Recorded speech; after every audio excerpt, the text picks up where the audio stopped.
Let's take a look at our next progression in our catch-up drill series. Here we're going to be taking away a couple of items and kind of testing our athletes out a little bit. And so we're going to have no board here, and the only piece of equipment we're going to have is just going to be the fins. So we're going to kind of really focus on kind of testing our athletes out here with no snorkel by adding the breath, and also really challenging the landing position, keep kicking, and also here taking that breath right there. So let's go over some of the key things that we look for and see how our athlete is doing. Okay, so number one, as we have looked at in all of our videos, is going to be the kick here. So we look for toes pointed when the kick is being performed, and we have that because the fins force the feet to be into that pointed position. We also look for the water here to have bubbles coming off of it. We also call this kind of a thunder kick, white water, boiling water. All those cues mean the same thing. So here we get like a nice moderate kick. So we definitely see that right there. That's great right there. Then what we look for is going to be the bend in the knee. Just again, remember, we kind of talk about having that natural bend in the knee without it being too excessive. When we kick down, we would like to have a little bit more of a knee bend when we do kick down.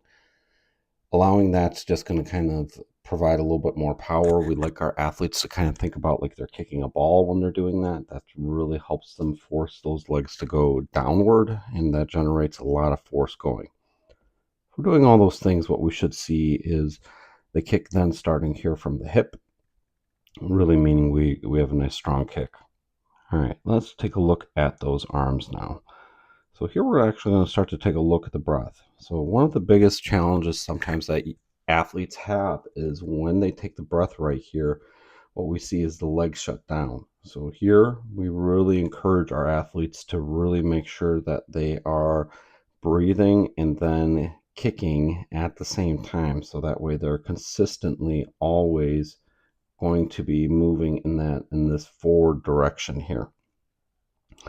Our athlete does a great job here of keeping that head low and then snaps that back in. So remember, that's something that we looked at previously. So kind of as that hand gets close here to the ear, shoulder area, we're already returning that head in. So that's actually pretty good right there.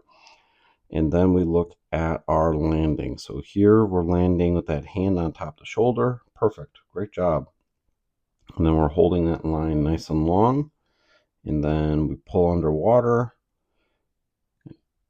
And then we, again, do a great job here of landing that hand here in front of the shoulder.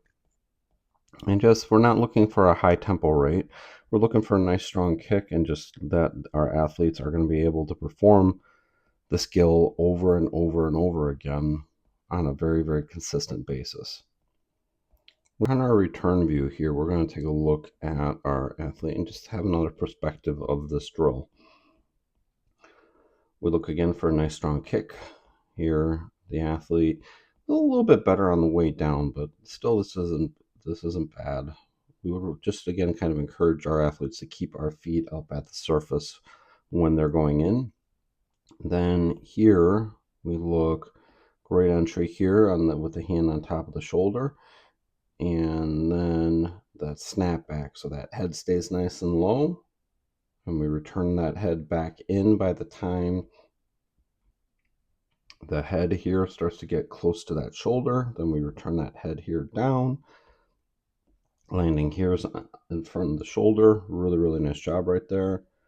Then we pull, and we just kind of keep that going there. This really helps, especially the athletes, as they take that breath. Look where that non-stroking arm is forward. That really helps. So this is a nice drill here, especially for younger athletes, to kind of work to keep that non-stroking arm up and not dropping it.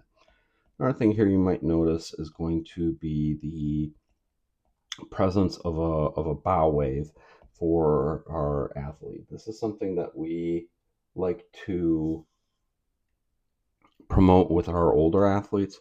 Younger athletes, we would probably encourage them just to kind of keep that head nice and flat and keep everything kind of right up at that surface level. Let's go underwater here and kind of take a look and see how we look underwater. So what we see is not bad. So our athlete here sweeps out a little bit. So just remember, every athlete's going to be able to perform these drills to a different ability level. I mean, we really want to encourage them to really make sure that they are getting the good cues so that their stroke can be most effective. So kind of see right here how the arms are out a little bit wider outside the shoulder. Remember, we want this presence of a power triangle. So what we want to be able to do is bring everything in closer to the body and kind of keep that hand a little bit closer alongside the body. So then as you're pushing back, you're going to feel that great presence of power and speed. Again, when we take the breath, our athlete's doing a great job right here, kind of keeping everything right up at the surface. And then we return in, and as we pull, kind of see just we round that off a little bit. This side's a little bit better than we've seen on some. But we would still like to kind of see this hand stay just a little bit closer. So just again, it's about the formulation here of that power triangle. That hand should be right under that shoulder as we're pushing back, so that way we can really feel like we're effective. So there's a lot of moving parts in this drill. It seems very, very simple, and actually on the surface, actually it is. There's a lot of detail that goes on and a lot of cues that you can coach during this drill.